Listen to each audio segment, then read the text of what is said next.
odlični lamantinski škofiji obhajamo obletnico posvetitve Mariborske stolnice in na dan kanadskih mučencev v začetku novega študijskega in veroučnega leta, ko začenjamo tudi z rednimi dogodki slovenskih katoliških izobražencev. V prvem večeru se bomo spomnili pomembnih obletnic, ki so povezane z letom 1917, od katerih torej mineva letos 100 let. Seveda nam misel najprej splava k ruski revoluciji, ki je dodobra pretresla staro celino in svet nasploh, potem pa tudi k prikazovanjem v Fatimi. Prav pred nekaj dnevi je minilo 100 let od zadnjega prikazovanja.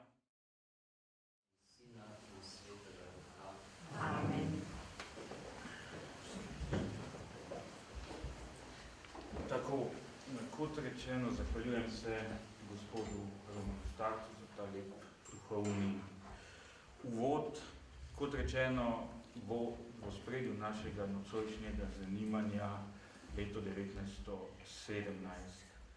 Prvotno je bilo mišljeno, da bi o njem spregovorili trije govorci, vendar se je dr. Ivo Krže upravičil, kajti v Mariboru v tem naslednjem mesecu potekajo slovesnosti ob 20.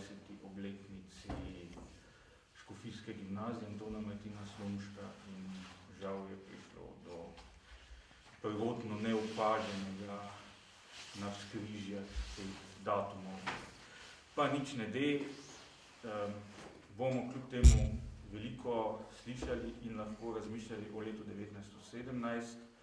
Z nami bosta dva zgodovinarja, pa najprej povabim k besedi doktorja Igorja Grdino, ki je večkrat že gostoval v družbi slovenskih katoliških izobražencev in smo si dobro zapomnili tudi njegov nastop pred nekaj meseci, ko smo govorili še o enem jubilantu povezanem z letom 1917 o doktorju Janezu Evangelistu Kreku. Zato mislim, da doktorja Grdine ni treba posebej predstavljati. Je eden najsjajnejših slovenskih zgodovinarjev, ki se suvereno sprehaja skozi različna časovna obdobja. Zato smo ga naprosili, da nas uvede v leto 1917, da nam pove, zakaj je to leto v evropski zgodovini posebno, so na neki način posebna vsa leta, vendar je leto 1917 in dogodki, ki so bili z njim povezani, zaznamovali, si drznemo reči, Evropo bolj kot druga leta 20. stoletja. Pa kar prosim, doktor Grdina, da spregovorite o letu 1917. Ja, hvala lepa za povabilo, dragi prijatelji. Leto 1917 je seveda leto, v katerem Prva svetovna vojna poteka že 2,5 leti, ko ta prva absolutna in totalna vojna, ki jo občuti pravzaprav vsakdo, za marsikoga postaja res vsakodnevna stiska. Čutijo jo vojaki na fronti in na drugi strani seveda civilisti. Drugo svetovno vojno vemo, da čutijo kot boj pri nas ljudje pravzaprav vsak dan, vse povsod. Prva svetovna vojna še ločuje med zaledjem in fronto, vendar stiska je tako na fronti kot v zaledju. V srednjeevropskih deželah se pojavi vsaj prehranska stiska že 1915. leta. Zakaj? Ker so pač možje na frontah. primanjkuje delovne sile in potem pravzaprav je to nekakšen začaran krog. Kar zadeva seveda može na fronti, ni si težko predstavljati, kakšna klavnica je pravzaprav ta vojna, ki je po nekaj mesecih obtičala v strelskih jarkih. Če povem samo za Slovence, da je padlih bilo 36.000 ljudi v prvi svetovni vojni, potem si lahko predstavljate razmerje do druge svetovne vojne, kjer je mrtvih v vseh kategorijah prebivalstva okrog 100.000. Ampak v kategoriji mlajših moških izgube prve svetovne vojne pravzaprav niso nič manjše kot druge svetovne vojne. Potem je prva svetovna vojna tudi vojna, v kateri praktično vsa sredstva, ki so v drugi svetovni vojni na razpolago za ubijanje, izumijo. Torej bojni strupi, tanki, široka uporaba mitraljezov. Edino atomska bomba je tisto, kar konec druge svetovne vojne po sredstvih, ki so uporabljena v teh planetarnih spopadih, loči od prve svetovne vojne. No in seveda zdaj, ko vojna traja 2,5 leti, je že pozabljeno, kako so po leti 1914 napovedovali, in to je bilo zelo resno mišljeno, da bo vojna trajalo kvečjemu do Božiča, pol leta, in ko prebirate zgodovine, vidite, da je pravzaprav vsem bojujočim se silam od Francije do Rusije že na jesen primanjkovalo vseh zalog, najprej za bojevanje in potem seveda še to, čemur pravimo zdaj učeno logistika. Torej leta 1917 ni več nikakršne iluzije. Leta 1916 Nemčija še ponuja nek zmagoviti mir, leta 1917 se celo v Nemčiji, ki je pač najhitreje razvijajoča se industrijska država druge polovice 19. stoletja, pojavi odpor do vojne, zlasti pri socialdemokratih in katoliškem centrumu. To sta dve stranki oziroma politični gibanji, ki nista ravno idealno vključeni v to shemo bismarckovske nemške nacionalne države. Torej katoliki seveda, ki so bili žrtve Bismarckovega kulturnega boja, to se pravi, ko se država spravi na katoliško cerkev in je seveda pri tem prilično neuspešna, socialdemokrati pa seveda iz popolnoma drugačnih osnov nasprotujejo takšni državi. Kar zadeva zahodne demokracije, to se pravi Veliko Britanijo, Francijo in Belgijo, so pravzaprav žrtve nesposobnih vojskovodij. Oni imajo resurse iz kolonij, imajo tudi vsaj londonski City, mu denarja v začetku ne primanjkuje, ampak tisto, kar jim pa primanjkuje, so pa sposobni vojskovodje, predvsem vojskovodje, ki bi razumeli navadnega vojaka. Kajti, ko so vojskovodje prišli na fronto, so ponavadi organizirali napad in drugega kot 10.000 mrtvih od tega ni bilo. To se je dogajalo na Soški fronti. Vojaki so se pravzaprav, zlasti italijanski, najbolj bali obiska italijanskega kralja, ki so mu rekli il re soldato, ne, torej Viktor Emanuel III se je pač kar naprej bojeval, ne, oziroma njegovi ministri pač zanj, ampak vendarle takrat, ko so prišli takšni visoki ljudje pogledati na fronto, je bilo treba kaj videti, žal, ne, in predstavljajte si tam na Dobrdobski planoti, se ni kam skriti in potem, če mora še v hrib napadati, je to pravzaprav v resnici strahota. In tako je bilo na zahodni fronti pravzaprav tudi vse skozi. In niso še Francozi našli formule zmage, torej Georgesa Clemenceauja, radikalnega politika, ki je končno udaril po mizi pa rekel, da je vojna preveč resna stvar, da bi jo zaupali generalom. In da je treba pač, da se bojuje celotna država. In to je bilo pravzaprav tisti novum prve svetovne vojne. In tista država, ki je najprej uspela mobilizirati vse svoje sile za spopad, je imela več možnosti za zmago. Če berete recimo takratne škofovske liste in seveda kakšne druge vire iz območja pač cerkve, ne samo katoliške, tudi protestantskih cerkva, boste videli, kako so bile tudi cerkve vprežene v bojevanje na temu, čemur bi rekli, na moralni fronti.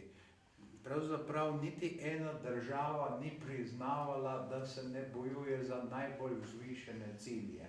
Vsi so se sklicevali na čast, na ljubega Boga in seveda na debelo zlorabljali zlasti torej politični ljudje, ker takrat so pa pozabili na kulturni boj, ne? In so silili cerkev, naj pač se ona tudi vključi, mobilizirali so na neki način celo otroke. Pri nas so recimo bile akcije za nabiranje različnih sadežev, pa potem takšnih stvari, različni nadomestki, ne. Leta 17 je že vsega primanjkovalo, ne. Posebno poglavje je seveda Rusija. Rusija, ki je bila takrat v težavah zaradi tega, ker je imela sicer res mogočne zaveznice, vendar pa je na vzhodni fronti bila sama. V spopadu z Nemčijo, Avstro-Ogrsko in potem seveda še Turčijo.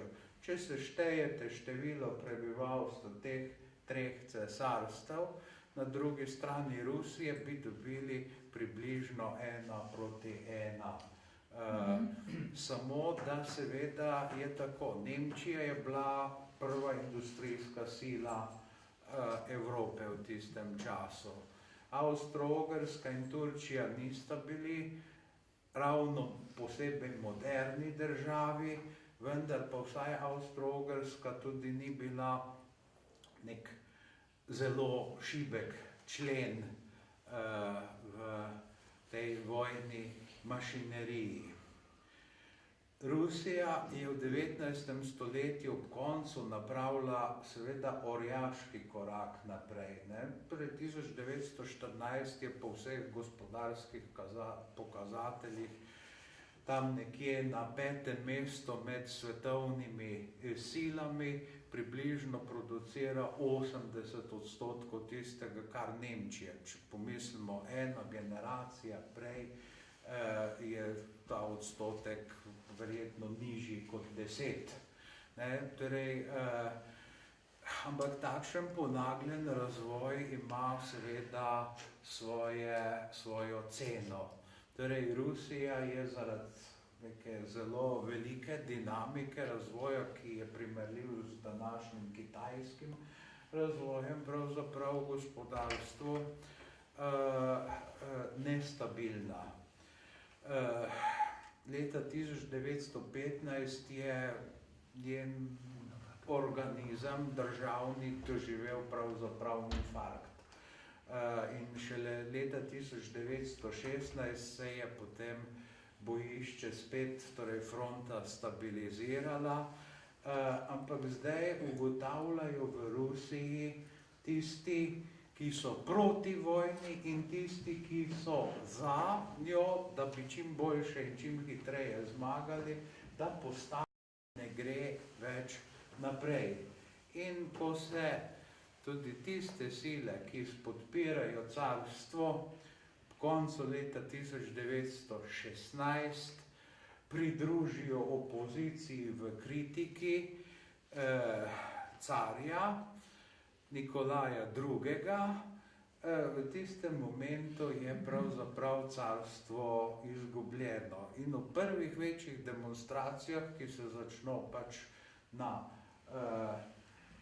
po gregorijanskem koledarju na dan žena, torej ta mednarodni ženski praznik, to je še po julijanskem koledarju februarja, pravzaprav od takrat naprej je carstvo v svojem smrtnem boju. In car Nikolaj II. Je, da bi preprečil zlom države, pravzaprav raje odstopil, kot da bi se zaradi njega Rusi prerekali. In to je začetek ruske revolucije. Pravijo, da so bile v Rusiji leta 1917 dve revoluciji, februarska oziroma marčna in oktobrska oziroma novembrska. Dejansko gre za eno revolucijo, kajti to, kar se je oktobra oziroma novembra po gregorijanskem koledarju zgodilo, je bil pač en preokret v revoluciji, ko se je ena dobro organizirana, ampak majhna stranka, torej boljševiška stranka, polastila oblasti. In ta stranka je bila leta 1914 dejansko zanemarljiva moč. Leta 1914 se je izkazalo, da je vodja njene frakcije v Dumi dejansko carski agent in je moral zaradi tega odstopiti. Torej, leta 1917 pa takšna stranka pride na oblast. Kako je to mogoče? To je mogoče zato, ker je Rusija doživela dobesedno socialno katastrofo. Katastrofo družbenega projekta. Z Rusijo je kot to, čemur pravimo družba, ki mora imeti neko kohezijo, mora imeti neke svoje skupne ideale, vrednote in tako dalje. Vojna pravzaprav notranje razbila, toliko pretresla, da niso ljudje več imeli, bi rekli zelo vulgarno, skupnih interesov. Potrgale so se te vezi, ki omogočajo normalnost v odnosih med ljudmi. In dejansko od druge polovice 19. stoletja naprej se vse revolucije dogodijo pravzaprav na ozadju neke poprejšnje socialne katastrofe. Druga stvar, razmajana država. Državni aparat, ki je doživel pravzaprav, torej kot sem rekel, neki infarkt, ki ne deluje več normalno. Zakaj? Zato, ker vsa ruska država, kolikor še pač funkcionira kot armada.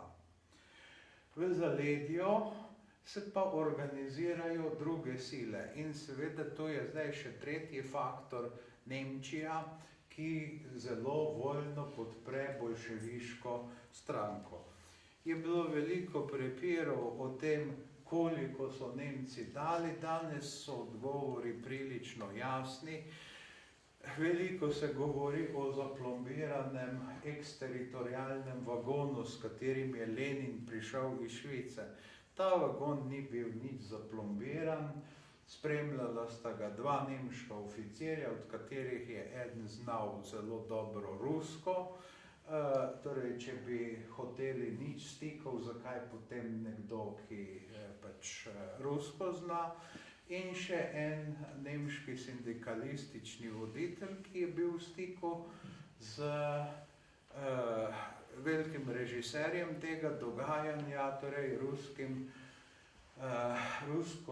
rusko-nemškim pravzaprav revolucionarjem, pa hkrati tudi velekapitalistom Aleksandrom Helfandom Parvusom. No, torej, Parvus je bogatel v Nemčiji z trgovino, s premogom. Na drugi strani je pa on sanjal o tem, da bo vodil najpomembnejšo revolucijo na svetu, to bo nemška. Medtem ko Lenina bo pa uporabil kot neko zažigalno vrvico v šibkem členu vse tedanje, torej te državne strukture. Tam se bo revolucija začela, ampak potem se bo v Nemčiji seveda nadaljevala in tako bo ves svet postal socialističen. V Parvusu lahko preberate marsikaj, ampak pravzaprav vse do zdaj se je prikrivala njegova velika vloga v prvi ruski revoluciji 1905, kjer je bil on drugi človek Peterburškega sovjeta, takoj za Trotskim in kot tak označen za silno nevarnega. Mogoče še ena anekdota, ki vam ilustrira, kako nenavadno hiter je bil vznik te bolševiške partije oziroma ruskih revolucionarjev. Po sarajevskem atentatu je bil nekaj časa, bilo neko zatišje. In potem pošljejo čez mesec dni pravzaprav Srbiji ultimat, zato ker je morala žetev biti še vmes, ne. No, in ko se razve, kaj v ultimatu piše, socialdemokratski vodja pravi avstrijskemu zunanjemu ministru v Café Central je to, na Herrengasse, na Dunaju, pravi, to je nevarna stvar, če bo vojna, potem bo revolucija marsikje, ampak najprej v Rusiji. Pa je ta zunanji minister Berchtolz se je pisal, je rekel, ja, kdo jo bo pa vodil? Mogoče Herr Bronstein, ki sedi tule 2 mizi naprej. Ne? In dejansko se je to res dogodilo, ne? Ker tega Herr Bronsteina poznamo pod vzdevkom Trotski. Ne? Ta anekdota je resnična, je izpričana in v resnici je Trotski takrat bil v Avstriji in tudi tisti trenutek v Café Central. Ne? No in seveda v Rusiji prišlo pravzaprav februarja oziroma marca do revolucije starega tipa, spontane revolucije. Rusijo zajame pravzaprav neka eksplozija svobode. V zelo kratkem času iz neke pol-avtokratske, pol-demokratične države, šele na začetku parlamentarne poti pride do pravzaprav najbolj svobodne države, brez smrtne kazni, brez cenzure, sredi vojne, uvedejo 8-urni delovnik, odpravijo epolete, pravzaprav, torej oficirji morajo vojake vikati, vojaki dobijo prvič volilno pravico in še bi lahko naštevali, kako postane Rusija zdaj najbolj svobodna država v pravzaprav enem hipu. Toda ta svoboda je sinonim čedalje bolj za zmedo in v taki državi ena dobro organizirana skupina potem pokaže zelo hitro svojo moč, to je se pravi ta bolševiška partija, ki potem dobi še dotacijo od Nemcev, zlasti za tisk. Danes vemo, kako so jih Nemci financirali, s tem, da so zdravila preko Švedske izvažali, pa termometre v Rusijo, in to je šlo potem vse za zlasti bolševiški tisk in seveda tudi za organizacijo. Seveda so pa prerivanja med demokrati tudi imela svojo vlogo. Tu je bil pač Aleksandar Fjodorovič Kerenski, socialist, ki je zase pripravljal korak za korakom prostor na odru. Sanjal je, da bo postal veliki igralec in zdaj nenadoma dobil velikanski oder. Je pa neka ironija zgodovinska, on je bil 11 let mlajši od Lenina, bila sta rojena v istem kraju, družini sta se poznali, samo da Uljanovi so bili nižji plemiči, Kerenski so bili pa meščani, intelektualci, in prvo Leninovo karakteristiko je napisal oče od Aleksandra Kerenskega. Pravzaprav skoraj da bi rekli, da je z malo pretiravanja družinska zadeva, čeprav Lenin in Kerenski se menda sama nista poznala. Zdaj, to bi kazalo na to, kar se je v Rusiji zgodilo, potem, ko se Lenin polasti oblasti in takoj, da bi utrdil svoj režim, množicam pove, mir bomo sklenili. In tako ima njegov režim neko določeno oporo v ljudskih željah. Šele nekaj mesecev pozneje se ljudje pač zavedo, da to ni tisti režim, ki bi v resnici prinesel mir. No, to bi zdaj pomenilo, da je Nemčija na pragu uspeha, vendar Nemčija je podobno spletko, kot jo je delala na vzhodu, poskušala delati tudi pri drugi revoluciji v tistem času, ki je potekala že 7 let, to je v Mehiki. In nemški zunanji minister Artur Zimmermann je svojim diplomatom naročil v Mehiki, da naj pridobijo mehiške revolucionarje zato, da bodo napadli Združene države Amerike. Kajti leta 16 so imeli v Ameriki volitve, zmagal je predsednik Wilson, ker nas je obvaroval vojne. Wilson pomeni mir. Toda Amerika je takrat vendarle že toliko denarja posodila Veliki Britaniji in drugim antantnim silam, da si ni mogla več privoščiti njihovega poraza. In kakorkoli so Amerikanci obračali svoje interese, vedno je šlo, pač se je šlo tako, da če ne bo drugače, je treba pač podpreti antantne sile tudi z intervencijo. Nemčija je to vedela, je pa poskušala Ameriko zaplesti v neko vojno v Ameriki, torej na Rio Grande, meji. In Zimmermann je obljubljal Mehiki, Novo Mehiko, Teksas in Arizono v primeru te intervencije. Nemci pa niso imeli direktnega stika z Mehiko in so morali poslati telegram preko Švedske in potem preko šifriran telegram preko seveda tudi angleških zvez. Angleži so to dešifrirali, Američanom dostavili, poglejte, kaj pripravljajo Nemci, in ameriški tisk sprva ni verjel, to gre za neko angleško propagando, ki naj nas zaplete v vojno. Že da ne maramo Nemčije, ampak tole je pa le malo preveč prozorno.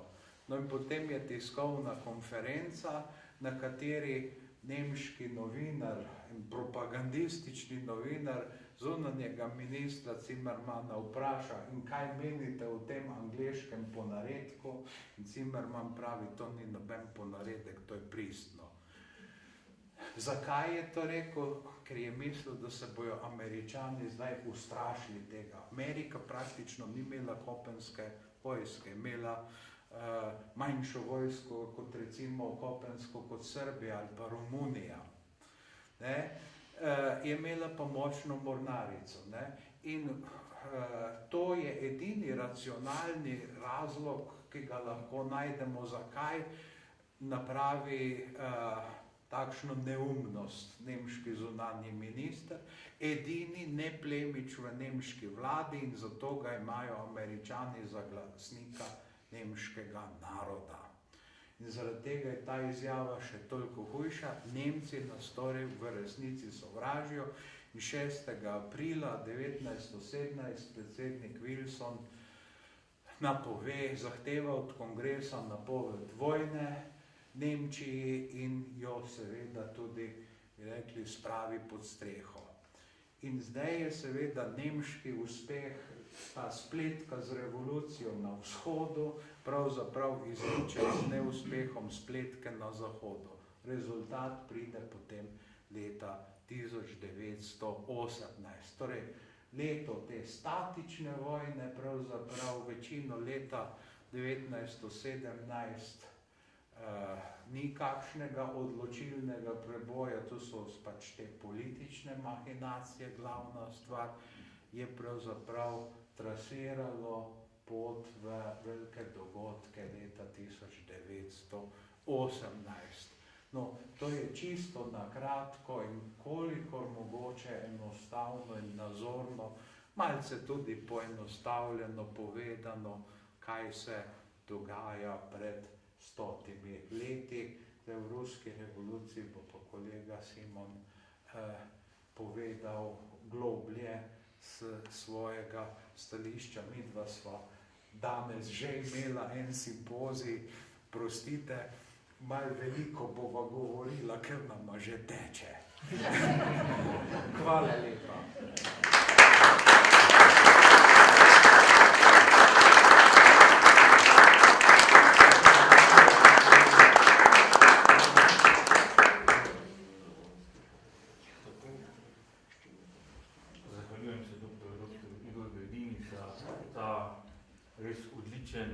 Prikaz leta 1917, ta prerez skozi vse pomembnejše prelomnice.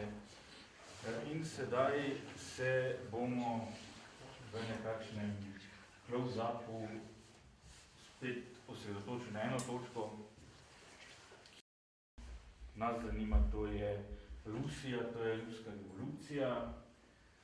Gospod magister Simon Malmenval je zgodovinar in rusist, trenutno zaposlen na teološki fakulteti in se posebej ukvarja z zgodovino ruske misli, pa tudi z ruskim zgodovinopisjem. Med drugim naj povem, da je objavil odlično spremno študijo k zelo pomembnemu slovenskemu prevodu ključnega srednjeveškega teksta z območja tako imenovane stare Rusije, čeprav ta izraz posebej v kontekstu sodobnih odnosov med vzhodnoslovanskimi narodi ne sme biti napačno razumljen. Gre za pripoved o minulih letih, ki pa smo jo v preteklih desetletjih bolj poznali kot Nestorjevo kroniko. In gospod Malmenval je k temu napisal spremno študijo. Sicer pa bo danes spregovoril o tem, tudi on bo govoril o tem, česar se je že dotaknil dr. Grdina, kako je mogoče, seveda, da je ruska revolucija, posebej ta druga faza, tako uspela, in se bo vprašal o idejnih temeljih tega bolševiškega uspeha in poskušal te temelje najti tudi v starejši ruski tudi religiozni misli. Pa prosim, Simon. Hvala lepa za napoved. Vse navzoče lepo pozdravljam in se obenem zahvaljujem organizatorjem za vabilo na ta dogodek. Da pa ne bi bil predolg, si bom pomagal s tem zapisom, ki sem ga pripravil prav za ta večer. Naslov mojega nastopa je ob 100. obletnici Oktobrske revolucije o idejnih predpogojih za njen uspeh. Okrogla obletnica Oktobrske socialistične revolucije lahko nas vodi k razmisleku o tem dogodku in je zagotovo idealna priložnost, da o tem natančneje in bolj poglobljeno spregovorimo.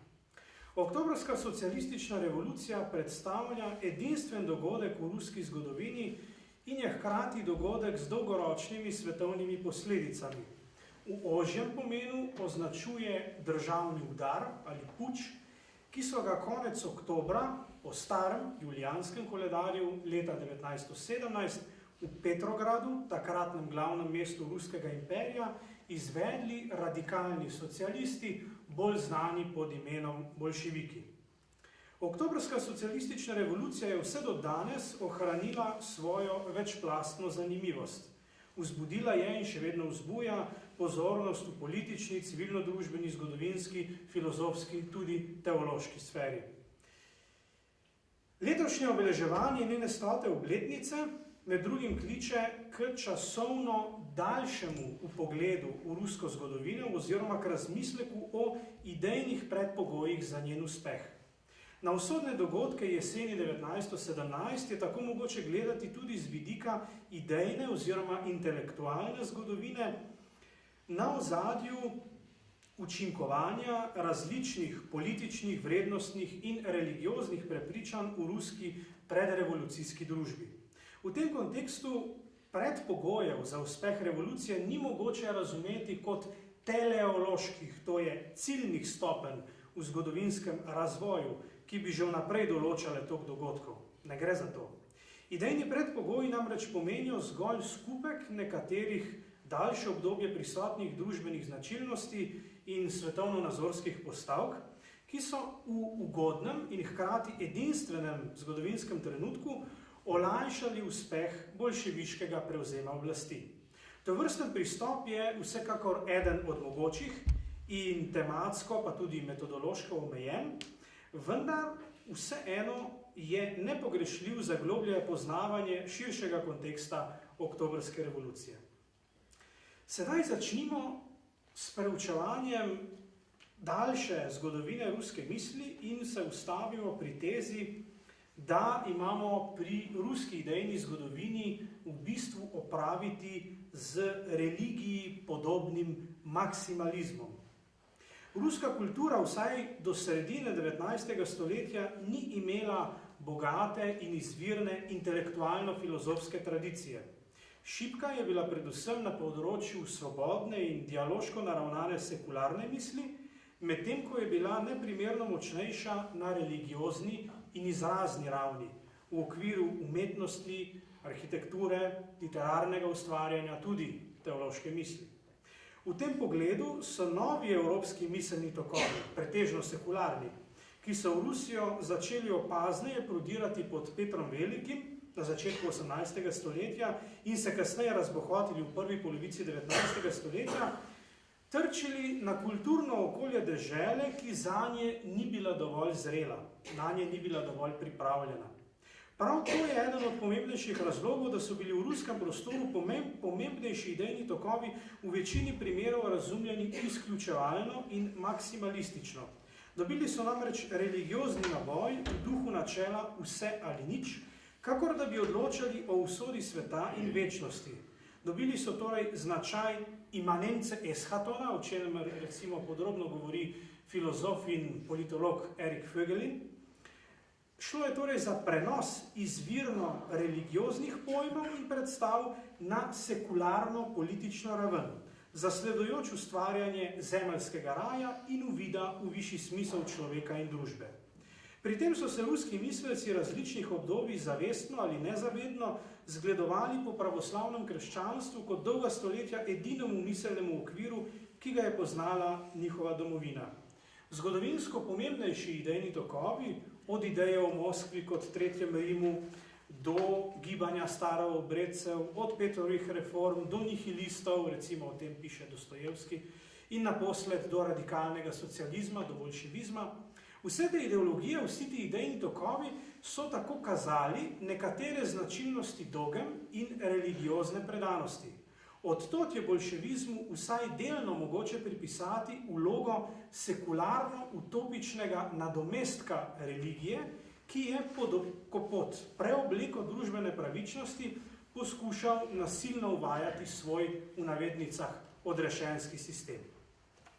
Premaknimo se k naslednji točki, to je k močni državi, k vlogi močne države v ruski zgodovini.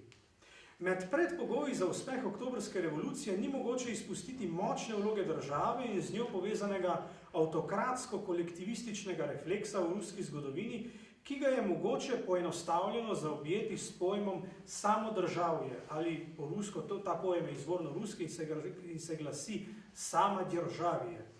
Vsaj od sredine 16. stoletja oziroma od carja Ivana IV. Groznega je bila namreč za Rusijo značilna država z absolutno oblastjo monarha, ki ni zgolj vzdrževala pravnega reda in vodila zunanjo politiko, temveč se je imela tudi za nosilko družbenih vrednot in religioznega smisla. V različnih zgodovinskih obdobjih je predstavljala variacije miselnosti podržavljenega pravoslavja, prvič jasno izraženega v ideji o Moskvi kot Tretjem Rimu, ki se je oblikovala na prehodu iz 15. v 16. stoletje. Glede na poznejše dogajanje na začetku 20. stoletja je bila morda najusodnejša posebnost ruske poti skozi zgodovino prav zmagoslavje močne in avtokratske države na prehodu iz srednjega v zgodnji novi vek, ki se je dodatno utrdila pod Petrom Velikim.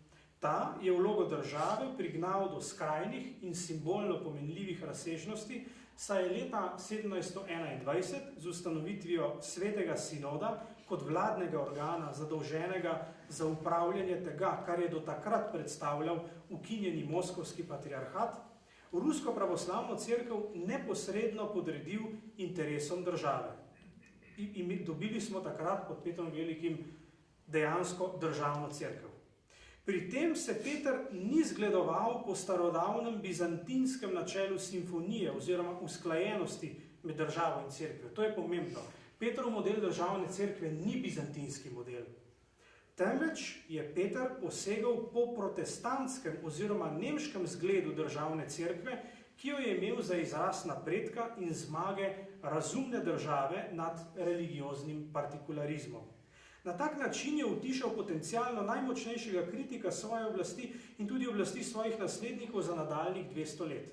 Tu je treba pozoriti na dejstvo, da dolgotrajna podrejenost cerkve državi ni bila zgolj rezultat zunanje prisile, torej državne prisile, carjeve prisile, temveč se je pogosto dopolnjevala s servilnostjo cerkvenih voditeljev, ki so bili pripravljeni braniti obstoječi družbeni red in z njim lastne privilegije, pri čemer jih visoka cena, ki so jo morali plačati z izgubo lastne samostojnosti in vpliva na družbeno dogajanje, navadno ni motila. Torej, cerkev je bila servilna državi, ni samo država bila tista, ki je pritiskala na njo.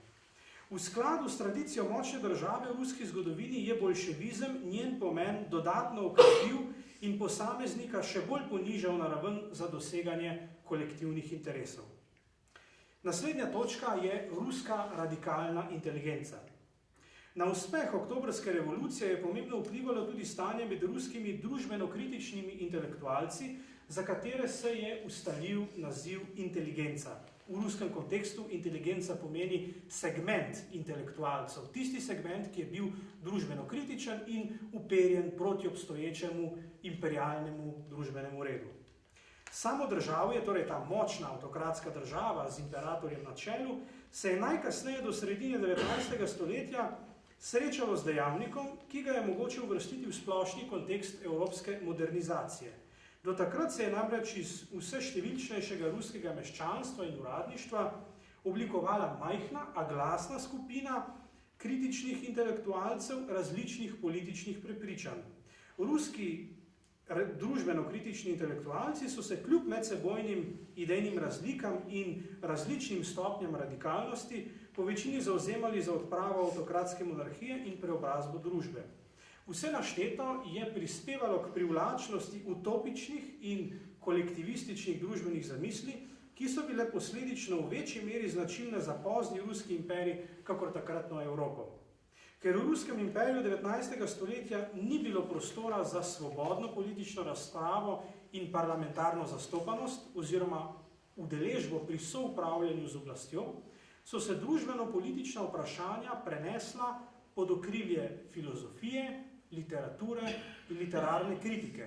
Torej, funkcijo, ki naj bi jo opravljal parlament in civilna družba, kakor je to bilo v dobršnem delu preostale Evrope, so v Rusiji opravljale literatura, literarna kritika, filozofija. In s tem so različne ideje dobile še večjo radikalnost, še večjo izključevalnost, ker se pač niso kresale ob stvarnih političnih vprašanjih, ampak so se gibale nekje na ravni oddaljenih idej, na ravni nekega sanjaštva, bi lahko poenostavljeno rekli. Na tej podlagi se je razvila tista družbena kritičnost in z njo tesno povezana nepripravljenost na kompromise, ki je postala značilna za rusko inteligenco 19. in začetka 20. stoletja. Družbeno-kritični intelektualci so tako živeli v svetu idej, oddaljeni od stvarnega življenja množic in političnih procesov, ki jih je vodila državna birokracija v službi imperatorja. Poglavitno skupno vprašanje ruske inteligence je bilo, v kaj naj se Rusija spremeni, ter kakšno je ali naj bo njeno poslanstvo v svetu. Med utopičnimi in kolektivističnimi idejami se je zaradi ugodnega spleta okoliščin, zlasti Prve svetovne vojne, in ideološke neizprostnosti naposled uveljavil radikalni socializem oziroma bolševizem. Ta ni ponudil zgolj temeljite spremembe družbenih razmerij, temveč tudi ponovno močno državo in kolektivni smisel po zgledu religioznega mišljenja. Kolektivistična in pseudo-religiozna narava bolševizma se je najočitneje odrazila v novem načinu vladanja. V Rusiji se namreč pojavila vladavina bolševiške stranke, nosilke v navednicah odrešenske ideje, ki je v prid viziji oblikovanja novega človeka prikorila zakonodajo, vojsko, izobraževalni sistem in sredstva množičnega obveščanja, da bi s tem povsem uničila svoje dejanske ali namišljene nasprotnike. Njena politika je odobravala vsa sredstva, ki lahko vodijo do zmage, pomenila je militarizacijo politike na notranjih in zunanjih frontah. Na tej podlagi je bolševizem predstavljal vrhunec na kompromise nepripravljenega mišljenja ruske inteligence. Med drugim je novi z revolucijo preoblikovani ruski državi, ki se je leta 1922 uradno preimenovala v Sovjetsko zvezo oziroma Zvezo sovjetskih socialističnih republik, pripisal odrešensko poslanstvo pri uresničevanju svetovne revolucije. Pač revolucije za izvoz, kot se lahko reče, drugod, po Evropi in po svetu. Bolševizem je potem takem predstavljal revolucijo v tradicionalno ruski preobleki, v navezavi na vlogo države in kolektiva. Ko obravnavamo različne idejne tokove, seveda ne smemo iti mimo tega, da je bila prav Prva svetovna vojna tisti katalizator, ki je sploh omogočil prihod na oblast bolševikov. To je že prej dr.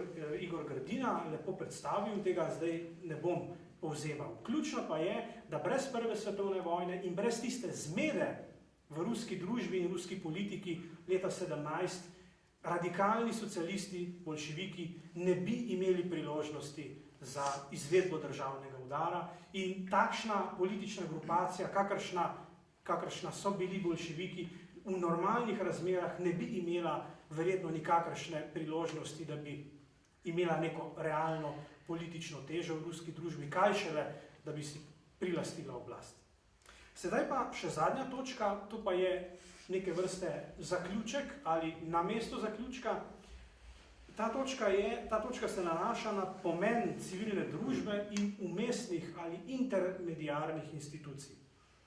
Z idejno-zgodovinskega vidika uspeh oktobrske revolucije kaže na velik pomen že omejene ali poldemokratične udeležbe oziroma participacije v političnih procesih in civilne družbe. Politična udeležba in civilna družba se v tem kontekstu ne navezujeta zgolj na soupravljanje z oblastjo, temveč predvsem na spodbujanje intelektualno-filozofske misli, kulturo, razmeroma svobodnega izražanja in pripravljenost na sklepanje kompromisnih rešitev. Obstoj tradicije politične participacije in civilne družbe je namreč nezanemarljivega pomena ne le pri blaženju pritiskov vsakokratnih oblastnikov v okviru močne države, temveč še bolj pri razkrivanju in zavračanju nasilnih, utopičnih in kolektivističnih družbenih projektov, kakršen je bil radikalni socializem tipa, to je bolševizem. V povezavi s civilno družbo je nadalje smiselno pokazati na pomembnost v odnosu do države svobodno delujočih in posledično od nje vsaj delno tudi ločenih umestnih oziroma intermediarnih institucij. Med temi umestnimi intermediarnimi institucijami so praviloma najstarejše in največje religiozne institucije. V obravnavanem kontekstu je to Ruska pravoslavna cerkev. Dolgotrajna podrejenost pravoslavne cerkve močni državi, močni ruski državi, ki je v njej zgolj navidezno delovala kot tradicionalna moralna in duhovna avtoriteta, jo je namreč spremenila v neodzivno in neustvarjalno institucijo, v nekakšno podaljšano roko državnega aparata, nezmožno ponuditi svoj odgovor na zapletene družbene razmere na prehodu iz 19. v 20. stoletje. V tem pogledu se je Ruska pravoslavna cerkev v navednicah prebudila šele po uspešno izvedeni oktobrski revoluciji, ko je med preganjanjem pod novimi oblastniki izkusila moč državnega aparata in ko je iz njenih vrst išlo nešteto mučencev za vero. V tem oziru recimo lahko menimo filozofa Nikolaja Berdjajeva, ki pravi, to je njegova teza, do neke mere tudi sporna teza, da je ruska cerkev dejansko lahko svoje idejne in duhovne koordinate zopet postavila na pravo mesto, takrat, ko ni bila več, vulgarno rečeno, zlizana z državo, ko je izkusila ta bolševiški teror in se je nekako prebudila iz te zaspanosti, iz te letargije in je potem lahko na novo premislila svoje vlogo v zgodovini in potem tudi ponudila iz te tragične, krvave izkušnje Zahodu, zahodni civilizaciji, tiste bogate elemente, tisto izjemno bogato tradicijo vzhodne duhovnosti in teologije in konec koncev tudi ruskih zgodovinskih izkušenj. Ampak ta teza seveda jo ne sprejemajo vsi in je sporna, je diskutabilna, je pa sigurno vredna omembe in se navezuje na to našo nocojšnjo temo. Hvala za pozornost.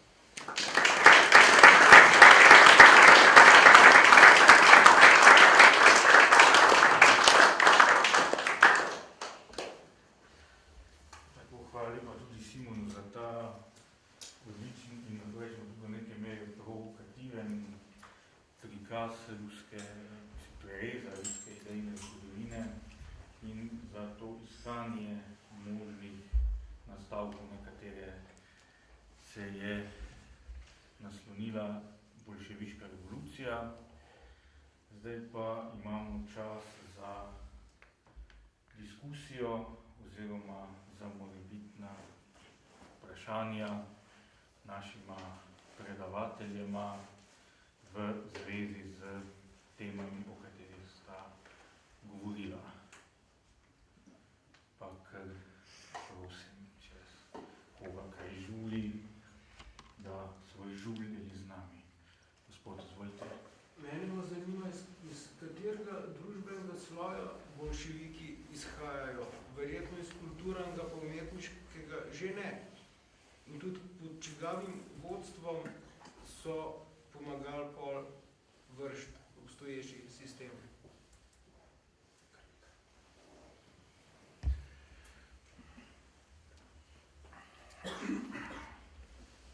Torej, o Leninu sem nekaj že rekel, ne? Torej, nižji plemiški sloj, torej, tisti, iz katerega se je ponavadi rekrutirala inteligenco, ne, ki jo je Simon zelo lepo označil kot ne zdaj intelektualce, razumnike, ker same na sebi, ampak tiste intelektualce in razumnike, ki so proti carskemu samodržavju in ki so dobili leta 1917 oblast, vendar z njo niso znali nič kaj ukrepati.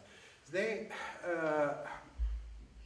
boljševiki so ravno tako bili različni ljudje, ne?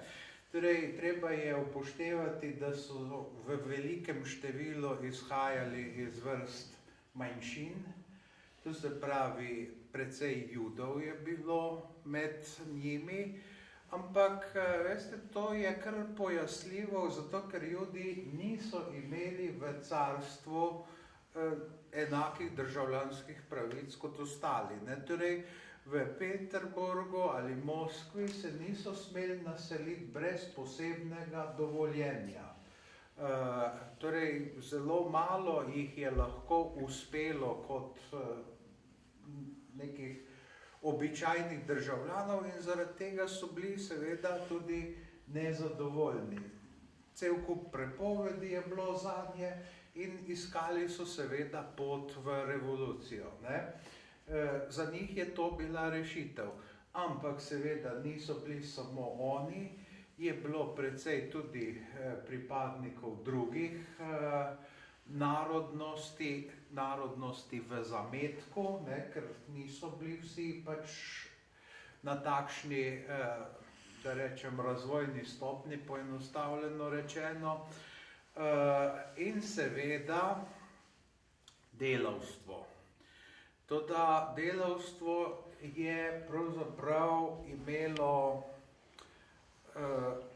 vlogo izvrševalcev.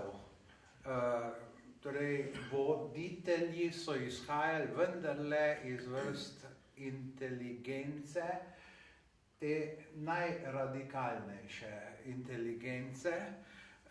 Je pa res, ne, tudi potem, ko je še nekaj, zakaj je Prva svetovna vojna važna, ne? Tu so dobili mlajši moški orožje v roke, ne? In zdaj se vemo vsi, ne, da je Kronštat kot glavna baza vojne mornarice v Baltiku imel pač tu velikansko besedo, ne? Torej, križarka Aurora je še danes muzej, ampak veste, v resnici križarka Aurora ni streljala takrat z bojnim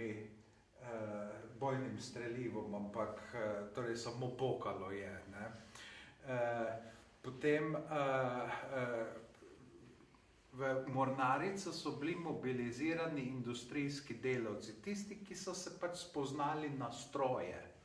Ne, in iz tega vendarle vidimo, ne, da kopenska vojska pa ni bila tako revolucionirana, da je vendarle delavstvo, da to ni legenda, da so delavci bili, industrijski delavci bili nek rezervoar boljševikov, ne.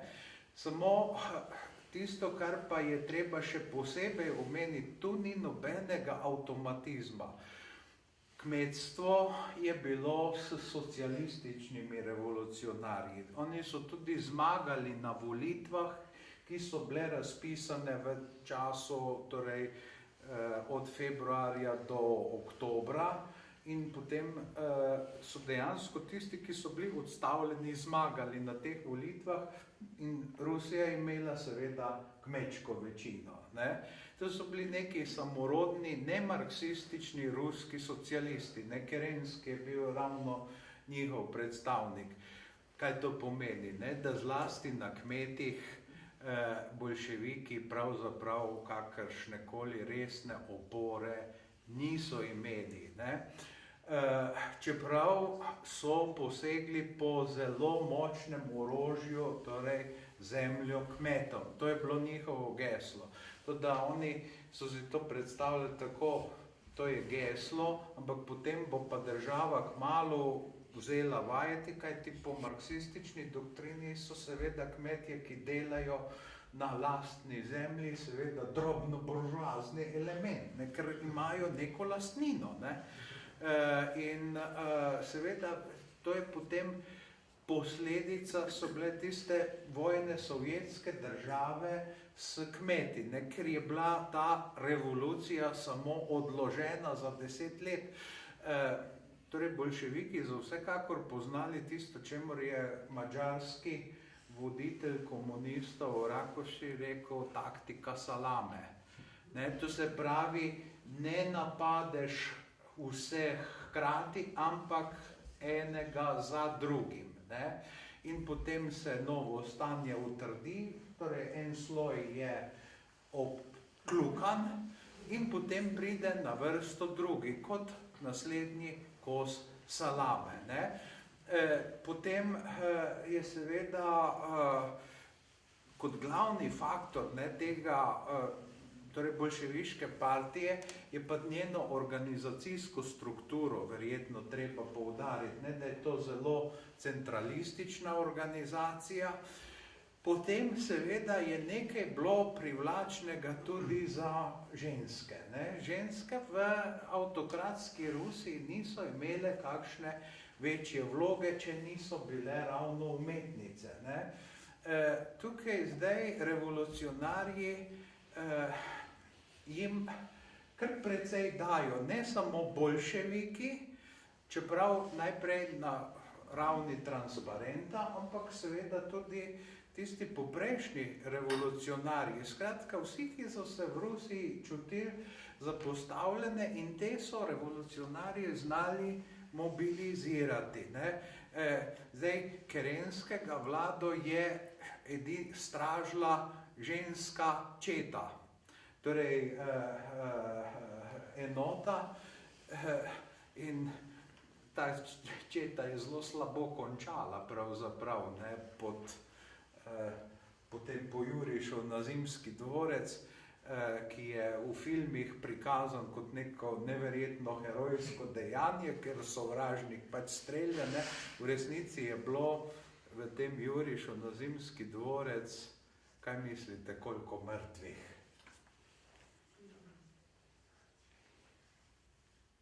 Pet.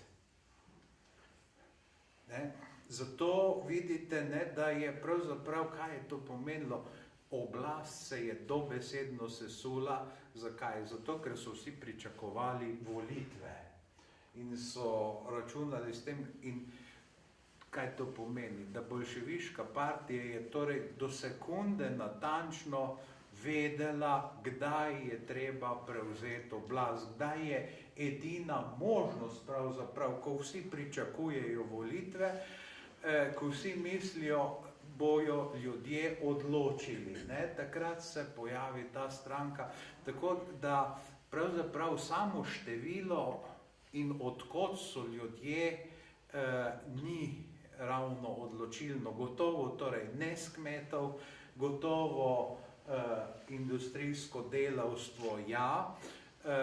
In to industrijsko delavstvo je v Rusiji bilo samo v par glavnih mestih. Rusija je centralizirana dežela, ne?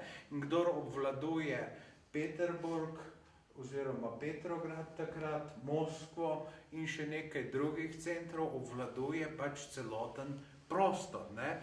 Zato, vidite, je glavni odpor boljševikom bil na periferiji. Ne?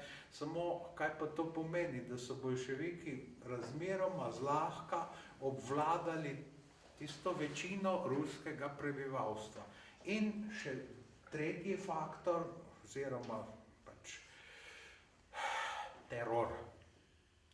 Teror, ki ga opazijo tudi takoj evropski socialisti, ne, torej takratni najvidnejši marksist Karl Kautsky je Leninu že leta 18-19 očital: sklepate kompromise z vsemi, z birokrati, z buržoazijo, ne, torej z Nemci so kšeftali, ne, potem z militaristi, samo z enim pa ne sklepate nikakršnih kompromisov oziroma ničim ne dajete to je demokracija. S tem pa seveda ne. In tukaj se začenja pa potem ironija usode že leta 21 odpor delavcev proti boljševikom, ne, torej v sami zibelki revolucije v Kronštatu in seveda tudi zelo okrutno zadušen upor zelene garde. Ne, mi vemo v spopadih med belimi in rdečimi, ampak potem Napoleon je nekoč rekel, da najtežji trenutek pride z zmago, ker če jo ne izkoristiš, potem to ni več zmaga. Ne? In za boljševike je ta moment nastopil, ko zmagajo v državljanski vojni in ko se jim začnejo upirati kmetje, torej zeleni. Takrat ustvarijo boljševiki pravzaprav umetno lakoto, ker blokirajo posebna področja, tam, kjer so uporniki. So nekatere vesti, da se upornikov lotijo z bojnimi strupi, ne, to je ta bodoči maršal Tuhačevski je vodil to izredno okrutno vojno. Lenin je pa ugotovil, da je treba pač na neki način kmete pomiriti in je zato napravil tisto, čemur se reče lažni termidor, ne, torej francoski revoluciji je termidor začetek omiljenja revolucionarnega režima in tukaj se pa tudi, ampak tam je to povezano z personalno menjavo. Drugi ljudje so termidorci kot jakobinci, ne. Tukaj pa isti ljudje stopijo korak nazaj, torej Lenin se tega zaveda in uvede tako imenovano novo ekonomsko politiko, ki pomeni vrnitev kapitalizma zlasti na vas oziroma v ekonomijo, kar pa traja potem do stabilizacije režima, potem je pa tudi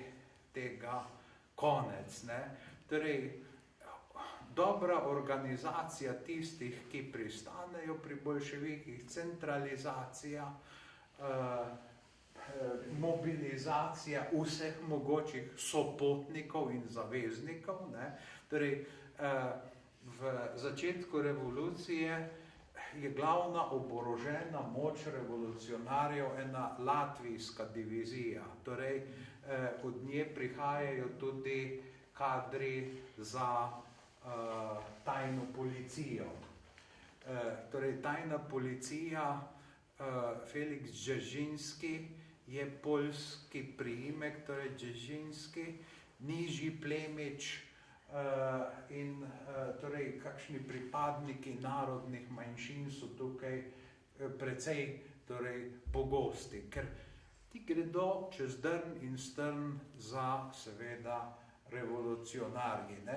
Ampak tudi torej drugi socialisti včasih tudi zelo odločno proti, ne? Torej Fanny Kaplanova, za katero sploh ne vemo pravega priimka, je streljala na Lenina, ne, in ga tudi zadela, seveda, je bila do leta 1917 izgnana v Sibiriji, ne, in ne pozabimo še nečesa, ne, Trotski se je zelo kmalu pohvalil, sovjetska oblast je organizirala državljansko vojno.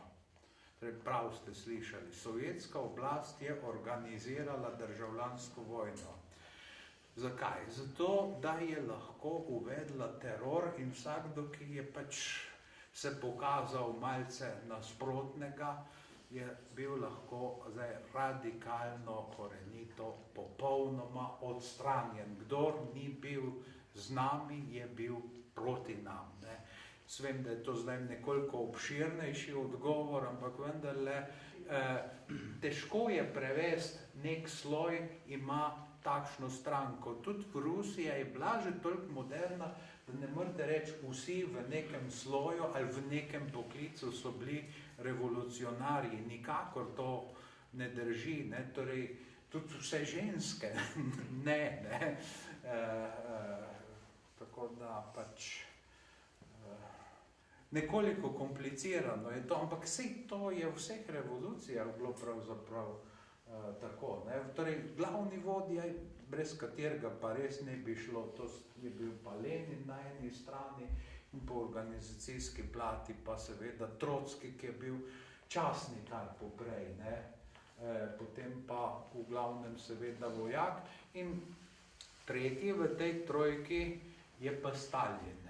Torej, o Stalinu smo marsikaj slišali negativnega, češ da si je prilastil, potem lovorike. Danes vemo, da pravzaprav poleg Trotskega je bil Stalin največkrat na fronti kot neki operativec bolševiškega vodstva. Ne? Tako da ni bil kakšen skrivač ali kaj podobnega. Ne? Je pa potem obvladal torej birokracijo in to je bilo pa ključno za njegov uspeh. Ne? Ni pa delal pravzaprav ničesar drugega kot Lenin. Mogoče z drugačnimi poudarki. Pobil je manj revolucionarjev, to je res, ampak tudi to ne drži, da Lenin ni pobijal revolucionarjev. Ne?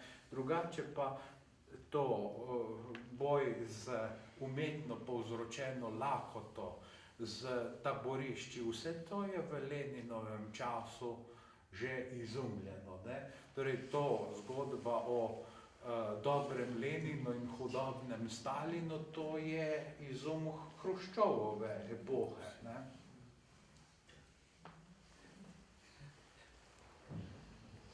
Hvala lepa. Še? Imamo še nekaj časa, gospod Matus. Mene zanima, kakšno povezavo vidite med francosko revolucijo in potem sovjetsko. Kakšna je analogija, kakšna je podobnost, ali kako se napaja ena na prvi, druga na prvi? Zdaj, če odgovorim, ne bomo šli do jutra, čisto na kratko. Ne? Tisti, ki začenjajo revolucijo v Rusiji, si predstavljajo, da je ruska revolucija izboljšana francoska revolucija, da bo terjala manj žrtev. Ne? Torej, emblematična pesem ruske revolucije je tako imenovana Delavska Marseljeza, na YouTubeu jo najdete, nekoliko drugačna, popolnoma drugačno besedilo, ampak vendarle te prve faze lahko jim sledite. Ne? To je spontana revolucija. Ruska, torej začetek, in seveda francoska. Ne? Potem pride do zaostrovanja, torej, če tako res na palec rečem, ne? To, kar je jakobinska faza v francoski revoluciji, to se začenja pač z oktobrskim prevratom, pravzaprav. Ne? Ampak pa se konča seveda ta jakobinska faza z termidorskim udarom, ne? Po Robespierru, ko Robespierre si napravi na vseh straneh, levo, desno, sovražnike, ne? Preganja katoliško cerkev, hoče pa imeti kult najvišjega bitja, torej ni ateist, ne? Ima na levi in desni sovražnike, ne? Če samo en element izpostavim. Ne? Zdaj, do tu so seveda podobnosti. Ne? In tisto, ko sem rekel, lažni termidor, na neki način se tudi izvrši termidor v ruski revoluciji, samo je lažni. Ti ljudje, ki so na oblasti, se ne spremenijo in Lenin pravi korak nazaj, da bomo potem dva napravili naprej. Ne? Ampak tukaj se pa seveda potem stvar pravzaprav popolnoma loči. Ne? Ali pa seveda tudi ne. Ruske revolucije je definitivno konec najkasneje 1991. leta, ne? Torej z razpadom Sovjetske zveze. Francoska revolucija je pustila neko dediščino na kontinentu, lahko se prerekamo dobro, slabo, vendar svet je po njej generalno drugačen. Ne? Zdaj, ali je tudi ruska revolucija kaj takega zapustila, o tem bo pač odločil seveda čas, mogoče kakšni poudarki, seveda so, torej, da je socialno vprašanje pomembnejše, čeprav socialne države ni izumila socialistična revolucija, to je Bismarckov izum do neke mere, pravico do stavke so imeli delavci že v Franciji, Napoleona III. In tako dalje. Ampak vendarle so neke vzporednice, samo neke točne ponovitve, pa v zgodovini tako ali tako nikoli ni. In takšnih ljudi, francoska revolucija, kot so bili Lenin, Stalin, Trotski, ki so toliko bili pripravljeni napraviti za to, da se ohranijo na oblasti, pač pod nekim motom, da je žrtev kriva, ne pa storilec, ker se morajo oni pač obraniti, ampak če so organizirali državljansko vojno, je to jasno, da ni milosti na eni in ne na drugi strani. Francoski revolucionarji tako daleč nikoli niso šli. So šli pa nekateri, ki so bili v Franciji vzgojeni, pa so potem prišli v Kambodžo. Ker tisto revolucijo tam so pa vodili pariško vzgojeni intelektualci. Kakšna seveda tragedija, ko pride do poskusa ponovitve ene takšne revolucije. Dejstvo je, da se ideal francoske revolucije je pravzaprav nek potem parlamentarni režim, iztek je Napoleon. Napoleon, ki vsaj uzakoni državljanske pravice. Zdaj, pri ruski revoluciji je najboljši kandidat za Bonapartejevo vlogo bil Kerenski in so ga občudovali kot takšnega. In on je sanjal o tem, da bo, in je pisal spomine z naslovom Moja Rusija in tam pač piše, on bi bil neki močni mož, ki bi pa ščitil demokracijo, ampak nekega bolj socialističnega tipa. Vsaj vsi socialisti bi lahko povedali svoje mnenje pri Leninovem režimu ali pa Stalinovem, pa potem seveda tudi naslednjih, o čem takem ni bilo govora, ker demokracija ali je za vsakogar ali je pa ni. Ne more biti tako zelo neka omejena demokracija.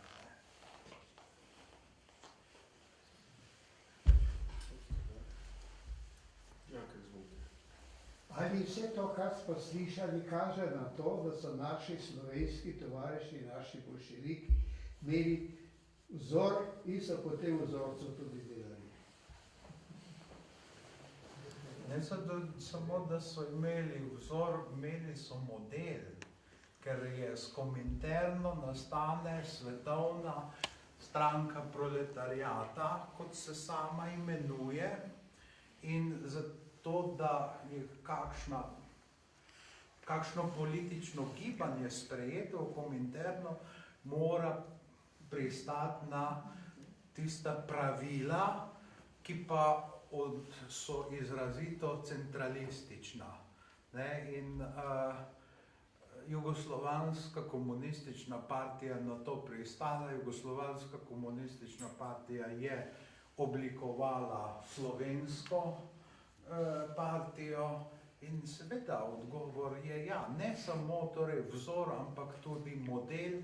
So se ljudje šolali, če berete spomine Ivana Mačka Matije, vidite, kako so se šolali. Edino tam piše, kak je potekal vojaški tečaj, kaj se je delalo na političnem polju in to, recimo, tehnologijo prevzema oblasti, ker to je potem šlo pravzaprav za tehnologijo. Ker problem moderne revolucije je, da ljudje so silno različni, smo v različnih poklicih. Vsak dan bolj so različni oblike življenja, saj vemo, da smo bolj odtojeni kot kadarkoli prej, že zaradi poklicnih opravkov, zaradi logike modernega življenja. Ne. V času ruske revolucije, še bolj francoske, je veliko več ljudi živelo podobno. Ne. V francoski revoluciji, ne, je bila pač to pretežno agrarni svet, v ruski revoluciji so vsi delavci pravzaprav imeli podobne ali celo identične interese. Danes je to težko, že delavci, ne, ročni delavci se razlikujejo, ne, po teh bistvenih interesih.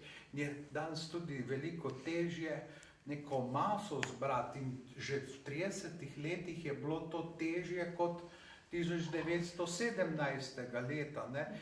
In zaradi tega revolucije zdaj tudi uspevajo samo v nekih izjemnih razmerah, ko ljudje je zaradi te socialne katastrofe, stiske se znajdejo v biti ali ne biti položaju, v neki skrajni ogroženosti, takrat pa imajo še enak problem. In takrat, če nastopi ena dobro organizirana partija, gibanje, potem v takem momentu se lahko polasti oblasti. Vse to je teorija, ki je razvil v sredi 19. stoletja že Blanqui v Franciji.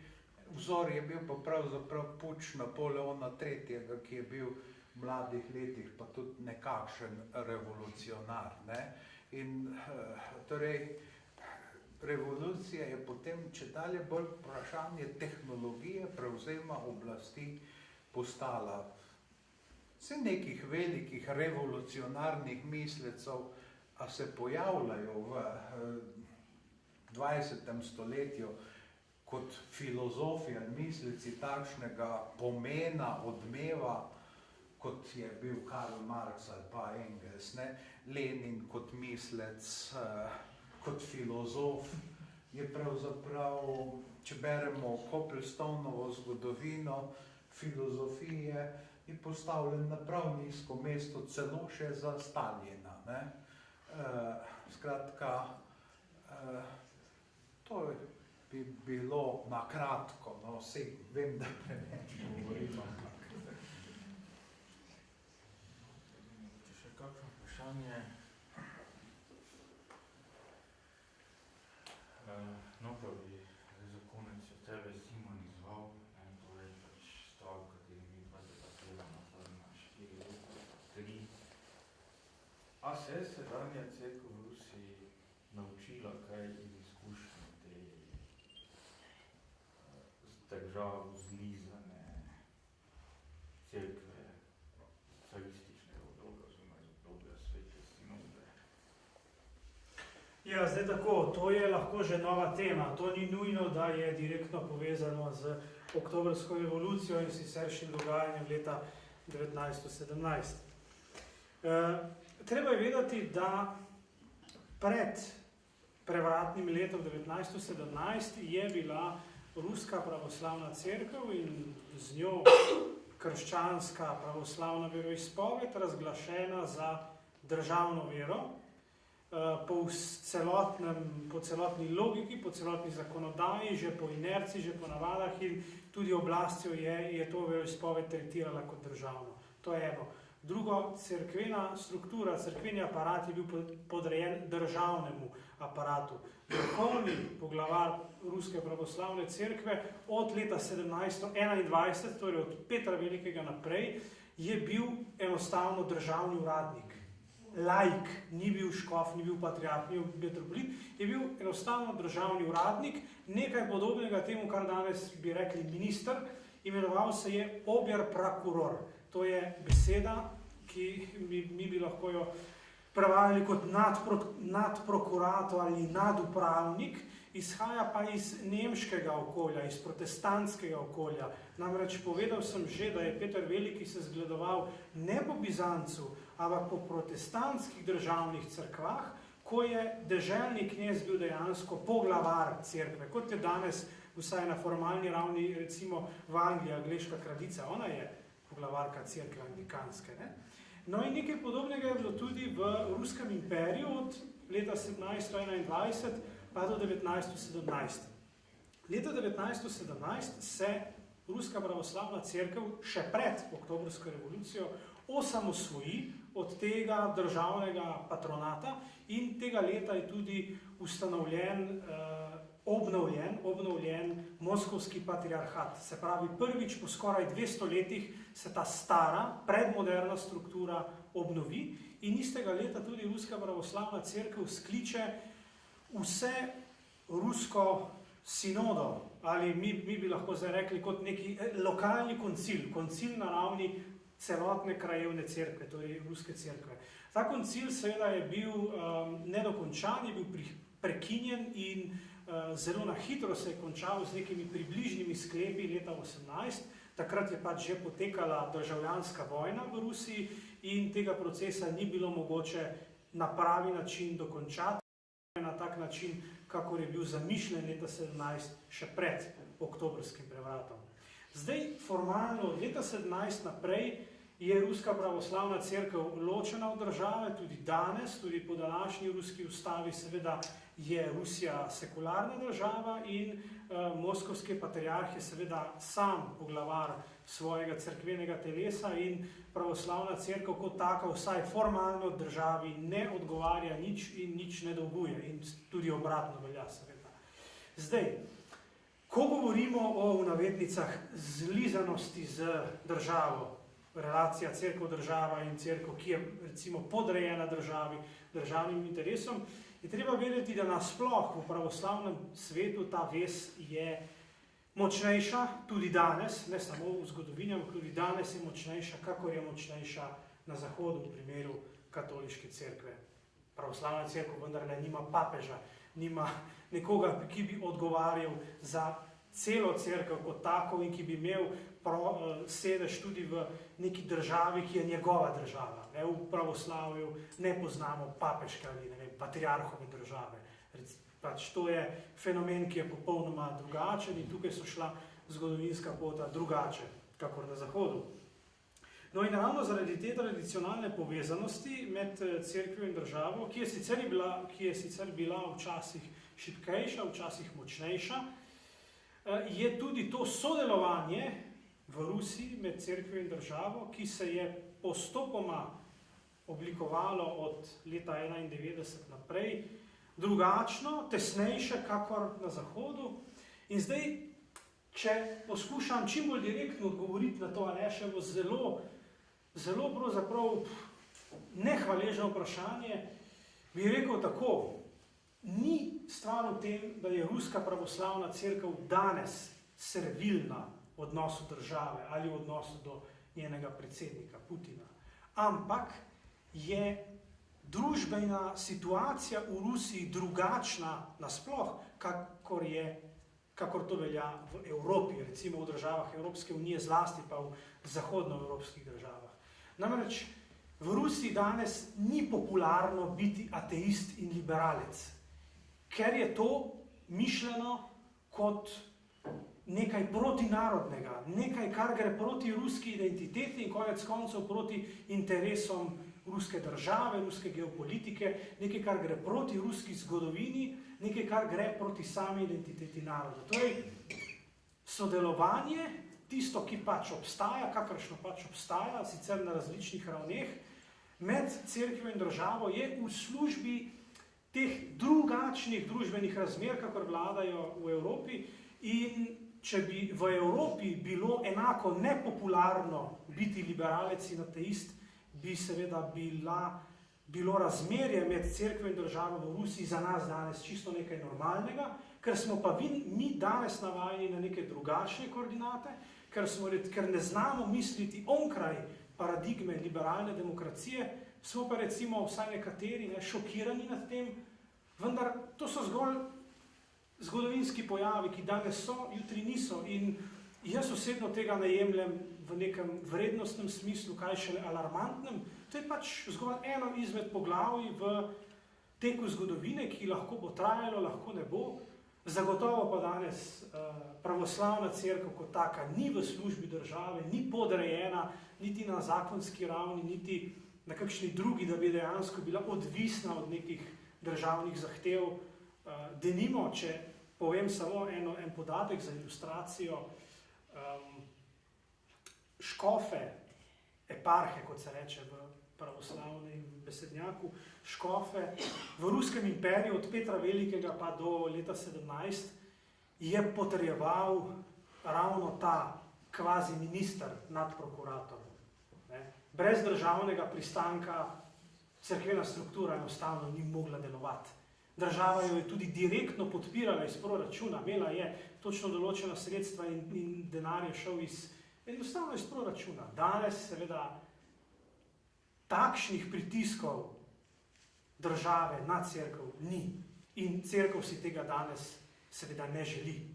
Obstaja pa na tej relaciji neko sodelovanje, in to je takšno sodelovanje, ki je bilo še čisto nekaj normalnega v zahodnji Evropi še pred 30-40 leti, kot recimo duhovniki v vojski, v policijskih strukturah, potem verouk kot izbirni predmet v šolah in tako naprej, potem navzočnost duhovščine na javnih prireditvah, blagoslovi raznih objektov in tako naprej. To je nekaj, kar je bilo za evropski svet normalno še nedolgo nazaj. Tako da z te zgodovinske perspektive absolutno si ne bi upal trditi, da je danes ruska cerkev podrejena režimu ali pa da je režimska cerkev.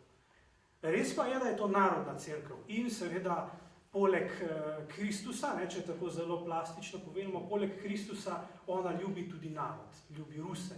In biti pravoslaven pravzaprav v Rusiji pomeni biti Rus v celoti, Rus v kompletu. To je neka identiteta, ki se nadgrajuje nadnarodno in je komplementarna in je skratka drugačna, kakršno recimo pričakujemo danes v današnjem času, v današnji liberalni Evropi ali kakorkoli že imenujemo. Tako.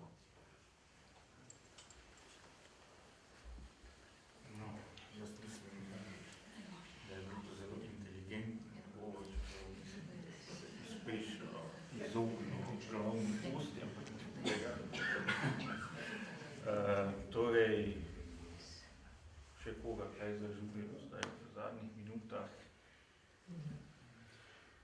Če ne, se obema gostoma iskreno zahvaljujem za vse uvide, ki sta jih delila po zadnjem že zelo dolgem dnevu z nami, ampak očitno sta še v dobri formi in pravzaprav se je forma stopnjevala proti koncu, kar je dober znak. Upam, da bomo oba skupaj naenkrat ali pa vsakega posebej še velikokrat lahko gostili, da bosta prišla med nas. Zahvaljujem se pa tudi vsem vam, da ste v tem lepem številu nam pomagali otvoriti letošnjo sezono.